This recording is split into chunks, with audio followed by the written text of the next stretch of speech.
वाराणसी के लोहता इलाके में जो हुआ, वो भारतीय कानूनी प्रक्रिया की विफलता का सबसे बड़ा सबूत है। 7 मिनट की वीडियो रिकॉर्ड करता है, अपने दर्द को बयां करता है। और उसके परिवार वालों को तब पता चला जब राहुल नहीं रहा था। Welcome to my YouTube channel.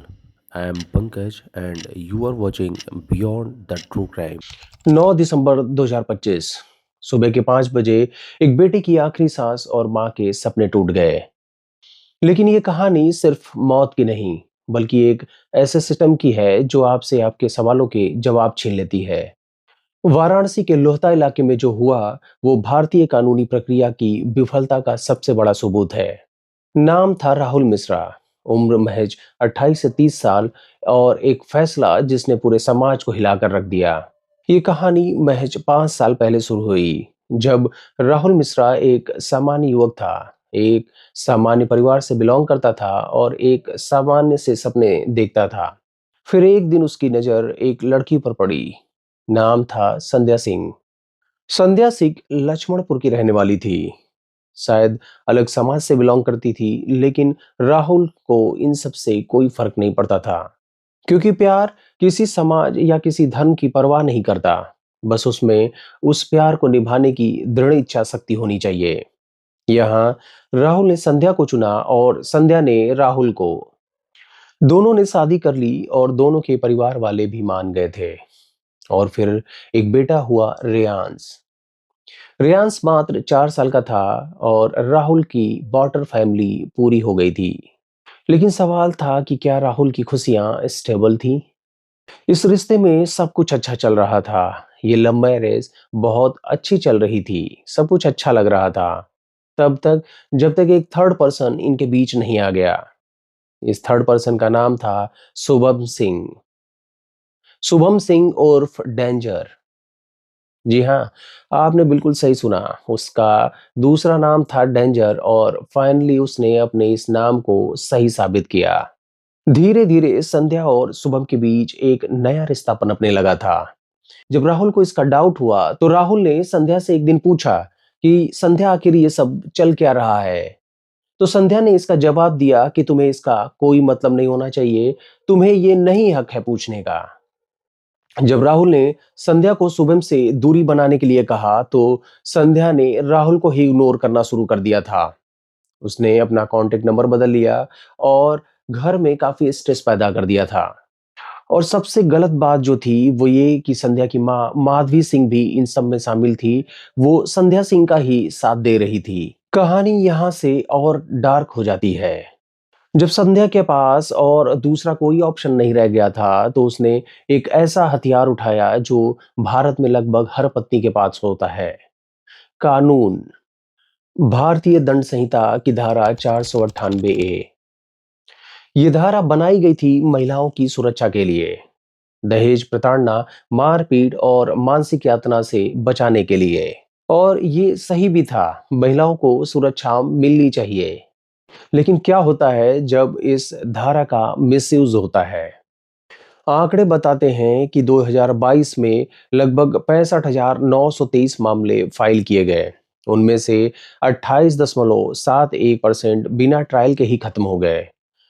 उन बिना ट्रायल के मामलों में लगभग 82% सेटलमेंट के नाम पर महिलाओं को पैसे दिए गए। जो ट्रायल हुए उनमें लगभग 76% में पति को बरी कर दिया गया। एक रिकॉर्ड के अकॉर्डिंग 2022 में इस धारा के अगेंस्ट लगभग 65,923 मामले दर्ज किए गए। उनमें से लगभग 28% बिना ट्रायल के ही खत्म हो गए। उन बिना ट्रायल के मामलों में 82% सेटलमेंट के नाम पर महिलाओं को पैसे दिए गए। जिन मामलों में ट्रायल हुए उनमें लगभग 76% मामलों में हस्बैंड्स बरी कर दिए गए। फिर भी लगभग 92% मामले 4 से 6 साल तक लंबित रहे। राहुल के साथ क्या हुआ? संध्या ने राहुल के अगेंस्ट 4 मामले दर्ज किए, 3 अलग-अलग पुलिस स्टेशनों में। सभी मामलों में एक ही आरोप लगाया गया था: दहेज प्रताड़ना, मानसिक यातना और घरेलू हिंसा। नतीजा: 3 महीने की जेल, वो भी बिना किसी मुकदमे के। यहाँ ये सोचने की बात है कि जो एक हस्बैंड अपनी पत्नी से बहुत प्यार करता था, अपने बच्चे से प्यार करता था, वो 3 महीने से जेल में सड़ रहा था। आगे क्यों? क्योंकि उसकी पत्नी को पैसे चाहिए थे। राहुल के जेल जाने के बाद भी संध्या का सफर खत्म नहीं हुआ था। दरअसल ये एक शुरुआत थी। राहुल के जेल से बाहर आते ही संध्या ने एक और स्टेप लिया। उसने तलाक की अर्जी दी और इस डिवोर्स की शर्तें थी 30 लाख रुपए सेटलमेंट। एक आदमी जो पहले से ही कर्ज में डूबा है, कार का लोन है, दुकानदारों का कर्जा है और कोई फिक्स इनकम रिसोर्स नहीं है, उससे 30 लाख रुपए मांगे जा रहे थे।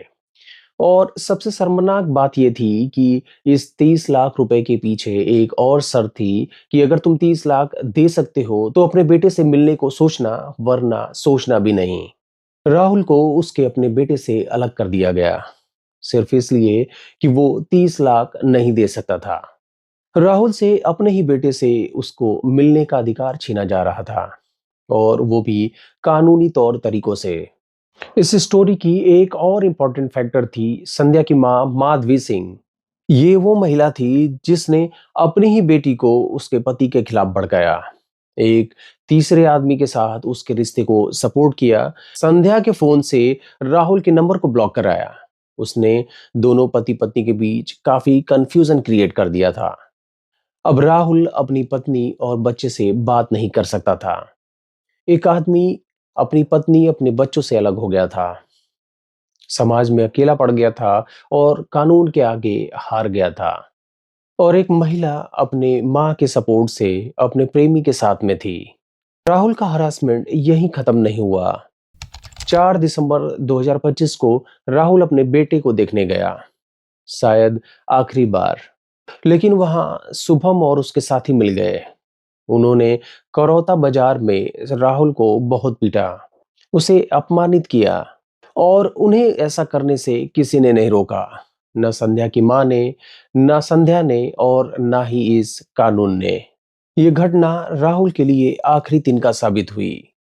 8 दिसंबर 2025 को रात के अंधेरे में राहुल अपनी बाइक पर बैठता है और अपना फोन निकालता है और 7 मिनट की वीडियो रिकॉर्ड करता है। ये वीडियो इस पूरी स्टोरी का हार्ट है। इस वीडियो में एक टूटा हुआ इंसान जो कानून से हार चुका था, अपने दर्द को बयां करता है। मुझे मरने की इच्छा 1% नहीं है। बस मुझे रिक्वेस्ट है मेरी वाइफ को कोई सजा ना मिले। मैं अपने वाइफ को बहुत प्यार करता हूँ। मैं जीना चाहता था। मैं शायद कर रहा हूँ। मुझे नहीं पसंद मेरी वाइफ किसी और से बात करे। शुभम सिंह डेंजर मेरी वाइफ को यूज करने के लिए बरगला रहा है, और उसी के चक्कर मेरी वाइफ बोल रही है कि तुम्हारे दोस्त लोग मेरे यूज किए हैं। इसके चक्कर में मेरा एक छोटा सा बेटा है, मैं उसके बिना रह नहीं पाता हूँ। आज मैं उसके साथ मिलने गया था, उनके घर के पास चापाकल है। कोई जो कार से खड़ा था, मालिक की कार से चोरी से आया था, मैंने बच्चे से मिल लूँगा, सोचा था कि उसको 1000-2000 दे दूँगा, मेरा बच्चा तो कुछ मिल जाएगा। इसमें मैं तो खुद कर्जे में, गाड़ी की किस्त है, दूध वाले का है, किराने वाले का है, सबको देना है।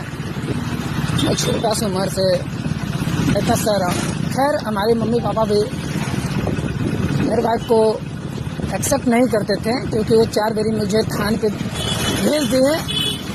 मेरी वाइफ मुझे 4 बारी थाने पे मरवाई, मेरे नाम 151 मुकदमा करवाई।